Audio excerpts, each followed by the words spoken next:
Ring theory में पढ़ रहे थे कि पॉलिनोमियल रिंग किसे कहते हैं। पॉलिनोमियल रिंग के बाद हमने सीखा इररेड्यूसिबल पॉलिनोमियल क्या है, रिड्यूसिबल पॉलिनोमियल क्या है। इररेड्यूसिबल और रिड्यूसिबल पॉलिनोमियल्स में हमने डिफरेंट टेस्ट सीखे कि उनको कैसे चेक किया जा सकता है। आज हम सीखेंगे कि इररेड्यूसिबल अगर पॉलिनोमियल अगर हमने चेक करनी है कि ये रिड्यूसिबल है या नहीं है, उसके लिए हमारे पास एक टेस्ट है जिसको हम मॉडुलो पी टेस्ट कहते हैं। पी से मुराद प्राइम है, तो प्राइम नंबर्स का यानी हम एक टेस्ट लेके आ रहे हैं कि जिसको चेक करने पे हम देख सकते हैं कि ये इररेड्यूसिबल पॉलिनोमियल है या नहीं है। उसकी दो कंडीशंस हैं, अगर वो सेटिस्फाई हो जाए तो हम कहेंगे कि हमारे पास जो पॉलिनोमियल है वो इररेड्यूसिबल पॉलिनोमियल है। तो उसके लिए दो कंडीशन जो है वो आप लोगों ने तैयार करनी है। नंबर वन ये है, सबसे पहले तो ये है कि हम पढ़ के रहे हैं मॉडुलो ऑफ पी टेस्ट। ये किसके लिए होता है modulo of p test? For irreducible polynomial के लिए। ये रिड्यूसिबल के लिए नहीं होता, ये सिर्फ इररेड्यूसिबल के लिए। यानी अगर हम अपनी दो कंडीशंस लगाते हैं, अगर तो वो सेटिस्फाई हो जाती हैं तो फिर हम कहेंगे वो इररेड्यूसिबल पॉलिनोमियल है। लेकिन अगर वो नहीं होती तो इसका ये मतलब फिर हम अगर नहीं लेंगे कि वो रिड्यूसिबल है, बस वो इररेड्यूसिबल नहीं है हमारे पास। नंबर वन कंडीशन ये है कि आपकी जो डिग्री है पॉलिनोमियल एफ ऑफ एक्स की वो इक्वल आनी चाहिए आपकी degree F bar of x की। एफ बार ऑफ एक्स क्या है ये मैं आप लोगों को क्लियर करता हूं क्वेश्चन के अंदर। नंबर 2, और ये डिग्री जो है ये इक्वल है for all x belong to g p x polynomial.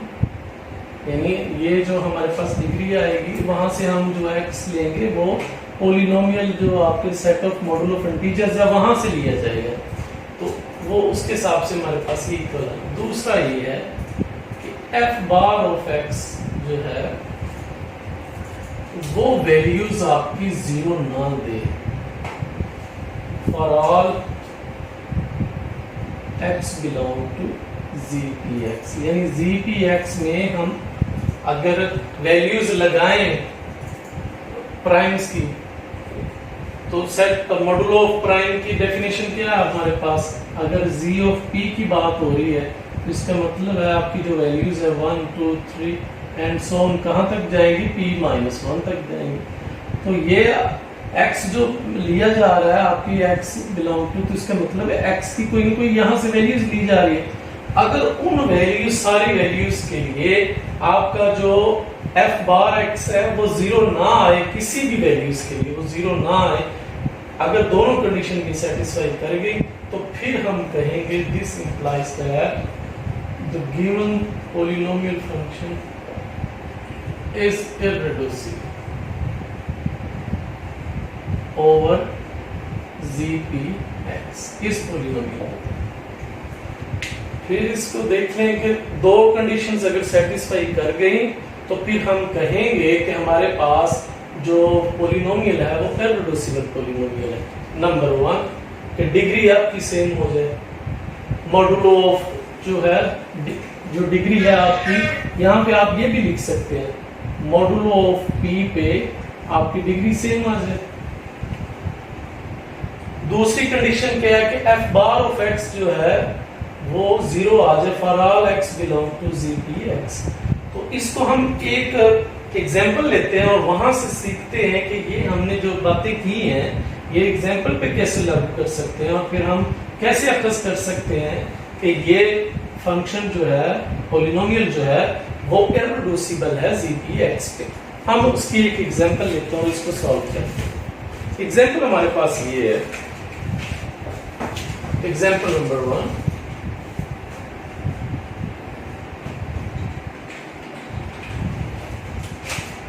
Function given है, पॉलिनोमियल गिवन है, sorry 21x³ -3x² + 2x + 8 belong to g(x). ये सेट ऑफ इंटीजर्स के लिए हमारे पास एक पॉलिनोमियल है। Is f(x) irreducible over Q? क्या ये इररेड्यूसिबल है ओवर Q के? तो ये हमने इस क्वेश्चन को करना है। तो सबसे पहले हमने जो करना है, जो टेस्ट लगाना है, वो ये है कि मॉडुलो पी टेस्ट है। यानी आपने पहले प्राइम नंबर 2 लेना है, फिर 3 लेना है, फिर आप 5 लेंगे, इस तरह बढ़ते जाएंगे। जहां पे ये कंडीशंस जिस प्राइम के लिए ये दोनों सेटिस्फाई हो जाएंगे तो आप फौरन कह देंगे कि वो इररेड्यूसिबल है इस इंटीजर्स के लिए। अब सबसे पहले अब यहाँ पे p लगाए ना लगाए, हमने लेने सारे p है, प्राइम्स है 2, 3, 5, 7। नंबर 1 केस हमारे पास f(x) जो है वो है 20x³ - 3x² + 2x + 8 belong to g(x). ये गिवन है। हमने अब देखिए क्या करना है। हमने f बार, इसकी डिग्री कितनी है? इसकी डिग्री हमें पता है कि डिग्री 3 है। हमें चाहिए डिग्री f बार x की। अब f बार x देखिए क्या है। जब आप लेंगे मॉडुलो ऑफ p के लिए जो प्राइम 2 है, आप 2 से स्टार्ट करें और p = 2। अगर हम प्राइम 2 से स्टार्ट करें तो अब हमारे पास f बार ऑफ x हो जाएगा, यानी अब हमारे पास कोई भी कोफिशिएंट्स जो है वो एक तो नेगेटिव नहीं आना चाहिए, दूसरा ये है वो 2 से बड़ा नहीं होना चाहिए।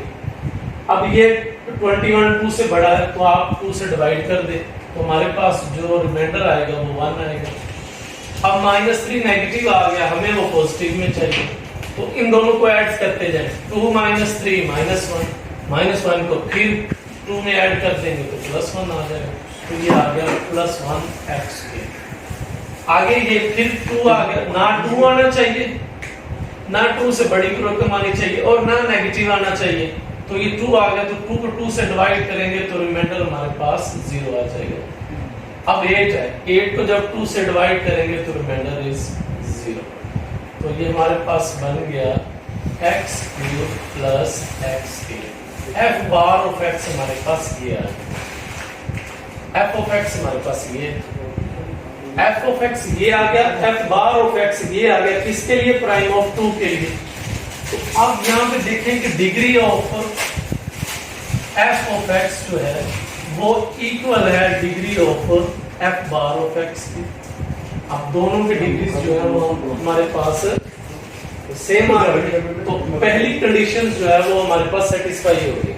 अब हमने दूसरी कंडीशन सेटिस्फाई करनी है, नंबर 2 ये करना है कि z2 के लिए हमने काम किया, यानी यहाँ पे हम जब प्राइम की जगह पे जैसे हमने डेफिनेशन में लिया था z(p) ऑफ x, जब p की जगह पे 2 लगाएंगे तो z2 ऑफ x हो जाएगा और वो इक्वल है 0, 1 के। अब अपनी वैल्यूज जो भी आई हैं इसको आपने f बार ऑफ x में पुट कर देना। f बार ऑफ x में जब आप पुट करेंगे 0 तो आंसर आपका 0 आ जाएगा। 0 नहीं आना चाहिए, तो यहाँ पे हमने क्या लिखा हुआ था कि 0 ना आए answer.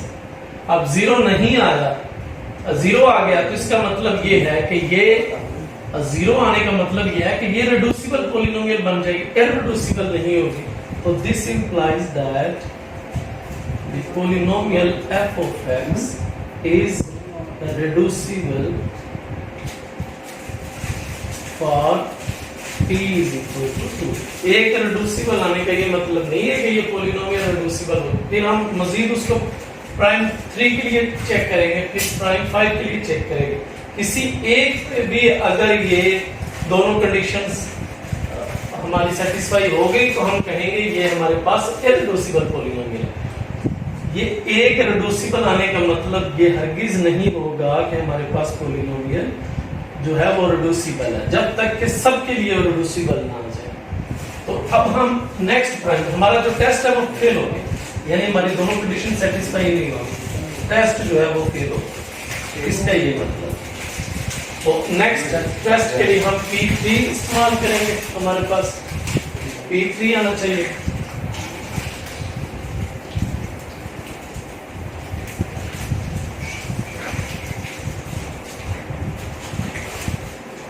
For P is equal to 3। नहीं जी, अब हम यही काम करेंगे मॉडुलो ऑफ P3 के लिए।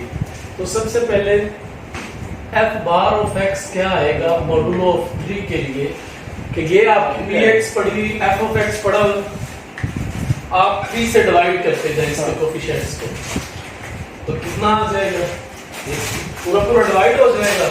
इसका मतलब ये है कि 0 कोफिशिएंट्स आ जाएगा, रिमाइंडर आपका 0 बचेगा।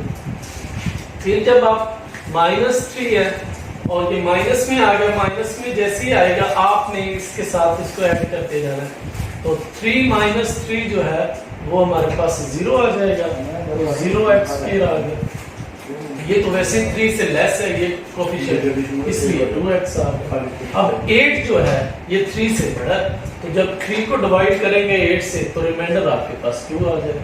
तो मतलब ये है कि हमारे पास तो 2x + 2 ऐसी पॉलिनोमियल आ गई आफ्टर रिडक्शन।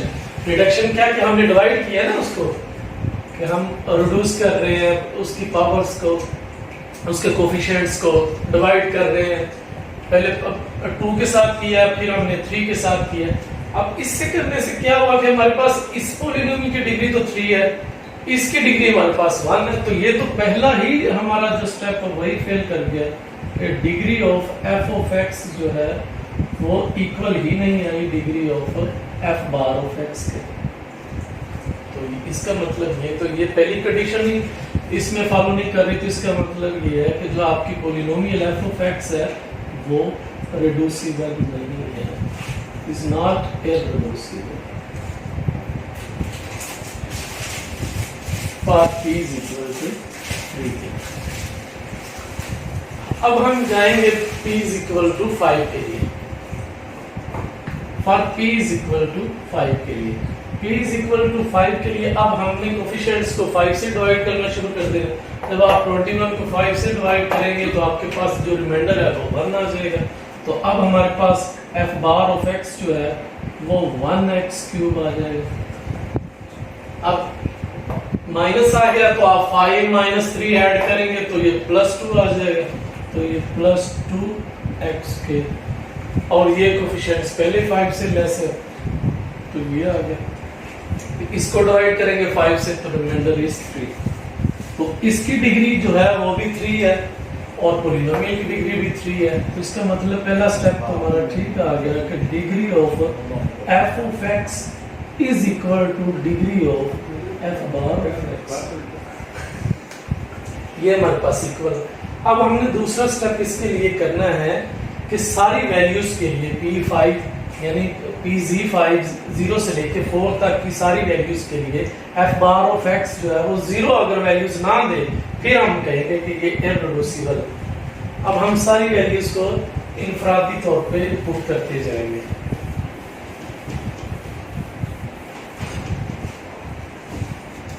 अब प्राइम p ले रहे हैं तो इसका मतलब ये हमारी जो डेफिनेशन थी कि ZPX के लिए हम काम कर रहे हैं, करना है हमने, तो यहाँ पे इस दफा आ जाएगा Z5 ऑफ x, और Z5 ऑफ x होता है 1 2 3 4 तक।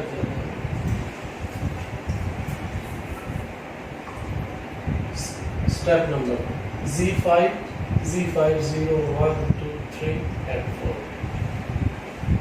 For 0 f bar of x, f बार जब हम 0 यहाँ पे पुट करेंगे f बार में तो ये सिर्फ हमारे पास 3 बच जाएगा, and 3 is not equal to 0। और f बार में जब हम 1 पुट करेंगे तो 1 पुट करने पे भी हमारे पास आंसर 0 नहीं आएगा। जब आप 2 पुट करेंगे तो 2 पुट करने पे 2 पावर 3 8 हो जाएगा, +2 2 के +2 into 2 + 3, तो ये 8 + 4 + 3, ये हमारे पास बन जाएगा 23 which is also equal to not equal to 0। इसी तरह अगर आप चेक करेंगे f ऑफ 3 के लिए वो भी 0 नहीं आएगा, f ऑफ 4 के लिए भी आप चेक करेंगे तो वो भी 0 नहीं आएगा। तो अब हमारी दोनों कंडीशंस ही सेटिस्फाई होगी, डिग्री भी सेम आ गई है हमारी, और हमारे पास जो इंटीजर्स ऑफ मॉड्यूल का सेट था उसकी सारी वैल्यूज के लिए नॉन जीरो आ गया f बार। तो सारी f बार वैल्यूज जब नॉन जीरो आ जाए और डिग्री भी सेम आ जाए, दोनों कंडीशन जब हमारी सेटिस्फाई हो जाए, तो हम फौरन लिख देंगे कि हमारे पास जो गिवन पॉलिनोमियल है वो इररिड्यूसिबल है ओवर क्यू। अब क्यू के ऊपर ये इररिड्यूसिबल है, और जो क्यू के ऊपर इररिड्यूसिबल है और वो लाजमी तौर पे सेट ऑफ इंटीजर्स पे भी इररिड्यूसिबल होगी। तो ये इस तरह से हम चेक कर सकते हैं किसी भी पॉलिनोमियल्स को कि आप स्टार्ट प्राइम से ही ले इसी तरह से, और कंडीशंस अगर दोनों सेटिस्फाई कर दें तो फिर आप कह दें कि वो इररिड्यूसिबल है। अगर वो किसी प्राइम पे भी वो कंडीशन सेटिस्फाई नहीं कर रहा तो फिर हम कह देंगे कि वो रिड्यूसिबल है। तो ये हमारे पास एक कंसेप्ट है रिड्यूसिबल और इररिड्यूसिबल का। आगे हम एक और एग्जांपल करते हैं और वहां से निकालते हैं कि इररिड्यूसिबल एलिमेंट क्या निकलेगा और प्राइम एलिमेंट तुम्हारे पास क्या निकलेगा।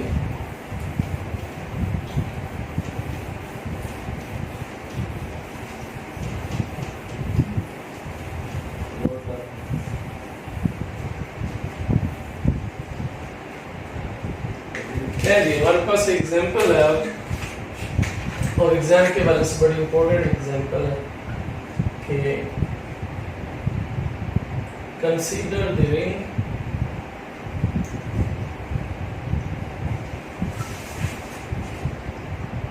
iota 3 square root is equal to a plus iota 3 square root of b such that a b belong to integers. Find the irreducible element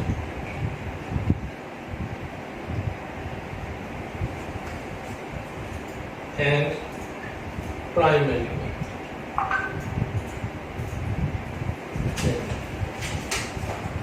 example हमारे पास गिवन है कि हमारे पास एक रिंग दी हुई है, तो कहता है कि इररिड्यूसिबल एलिमेंट फाइंड कर दें और प्राइम एलिमेंट्स फाइंड कर दें।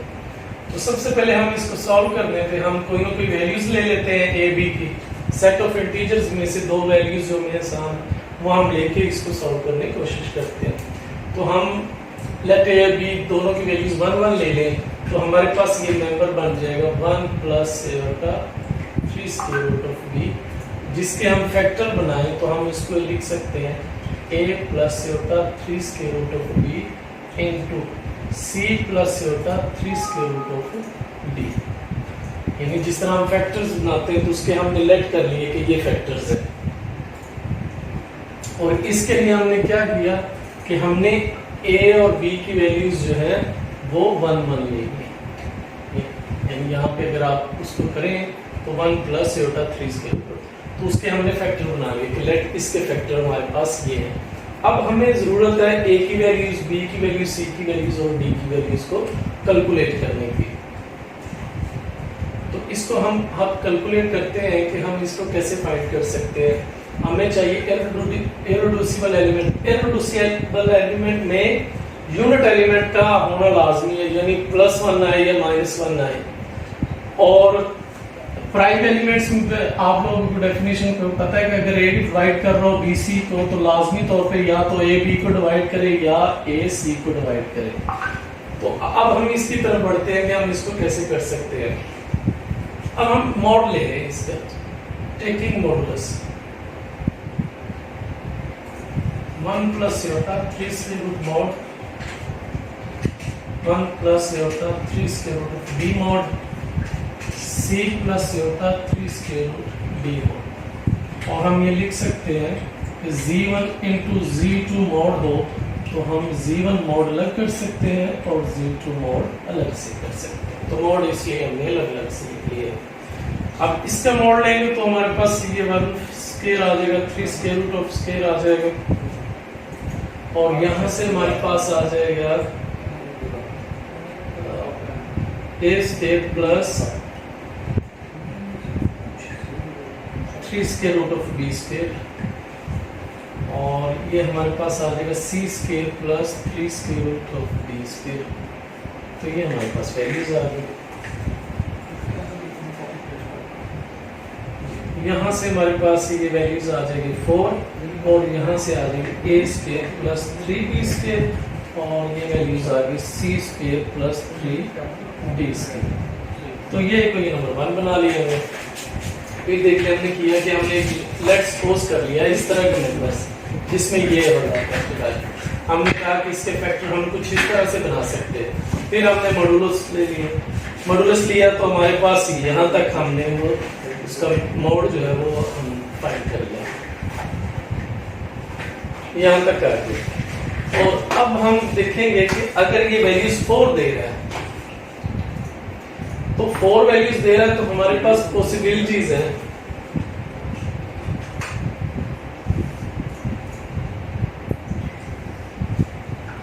ए स्क्वायर प्लस 3b स्क्वायर सी स्क्वायर प्लस 3d स्क्वायर। अब हमारे पास, या अगर ये 4 वैल्यूज दिया है, अब लेट कर लें कि अगर इसकी वैल्यूज 1 है, तो फिर इसकी वैल्यूज जो है वो हमारे पास सी स्क्वायर प्लस डी स्क्वायर की वैल्यूज 4 होगी। अगर आप इसकी वैल्यूज 1 रख रहे हैं तो ये 4 होगा, 1 into 4 तभी 4 के इक्वल आएगा। या आप इसकी वैल्यूज 4 रख लें, इसकी वैल्यूज 1 रख लें, या इसकी वैल्यूज 2 रख लें, इसकी वैल्यूज 2 रख लें।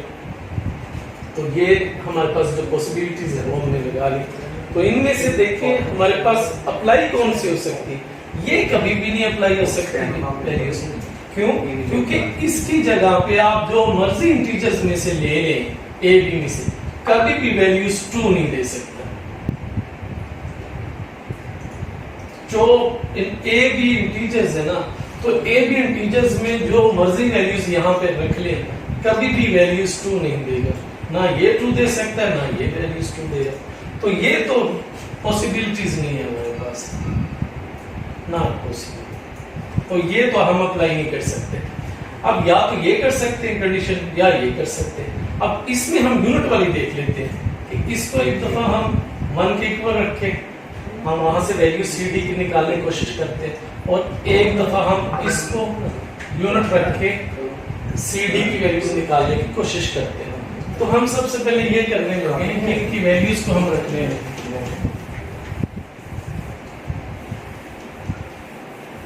हम लेट कर लेते हैं, let a square plus 3b square is equal to 1। इसकी वैल्यूज जो है हमारे पास वो 1 आई। 1 कब पॉसिबल है हमारे कि जब हम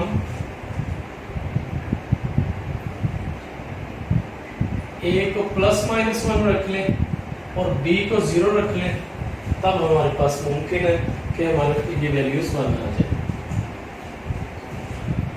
और अगर हम इसकी वैल्यूज को रखें 1, सी स्क्वायर प्लस 3d स्क्वायर की वैल्यूज को 1 रखें, तो यहाँ से हमारे पास जो पॉसिबिलिटीज है वो यही है कि c जो है वो प्लस माइनस 1 रख लें, और जो d है वो आप उसकी वैल्यूज 0 रख लें। अब a प्लस माइनस 1 आ गया और b हमारे पास 0 आ गया। यहाँ से c की वैल्यूज प्लस माइनस 1 है और d हमारे पास 0 आ गया। तो हमारी जो पॉसिबिलिटीज हैं कि हम a plus iota 3 square root of b जो है, अब हम अगर ये वैल्यूज ले हैं तो हमारे पास ये प्लस माइनस 1 आ जाएगा और b ये 0 लग जाएगा, तो ये बन जाएगा प्लस माइनस 1। यही हमारी क्या होते हैं यूनिट्स ऑफ, इसके यूनिट्स आ गए हमारे पास, यानी प्लस माइनस में आ गया तो यूनिट एलिमेंट आ गया। यूनिट एलिमेंट आने का मतलब यह है कि इररिड्यूसिबल एलिमेंट हमारे पास ये साबित हो गया कि ये इररिड्यूसिबल एलिमेंट है। दूसरा ये कि अगर हम ये वैल्यूज यहाँ पे लगा दें c प्लस एटा डी में, चल a प्लस एटा b हमारे पास प्लस माइनस 1 आ गया, तो प्लस माइनस 1 आने का मतलब एक अगर यूनिट मेंबर आ गया आपके पास, अगर उसके फैक्टर करने पे, तो this implies that a plus iota 3 square root of b is irreducible element। irreducible element तो यही होता है ना कि अगर आप फैक्टर्स बनाए एक b है एक c है, तो एक इनमें से लाजमी तौर पे 1 होना चाहिए, या ये 1 होगा, यूनिट होना चाहिए, या ये प्लस माइनस 1 ये होगा, या फिर ये प्लस माइनस 1 जरूर होना चाहिए, यूनिट्स होने चाहिए। अगर सेट ऑफ इंटीजर्स के बारे में बात कर रहे हैं, सेट ऑफ इंटीजर्स के जो यूनिट्स होते हैं वो प्लस माइनस 1 होते हैं, तो या तो वो एक मेंबर्स के साथ जरूर आना चाहिए कोई ना कोई यूनिट। तो ये हमारे पास आ गए, तो ये इररेडुसिबल एलिमेंट तो है हमारे पास a plus iota b 3 square. अब हम देखते हैं कि क्या ये हमारे पास प्राइम एलिमेंट भी है या नहीं है। अब प्राइम एलिमेंट के लिए 1 प्लस फॉर प्राइम एलिमेंट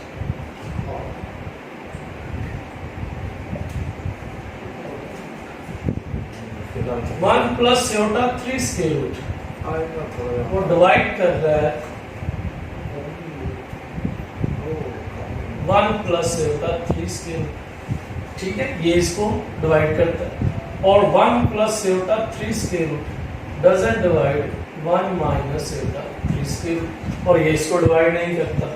तो हमारे पास यही थ्योरम है ना कि अगर a b c को डिवाइड कर रहा है, then a divides b and or a divides c।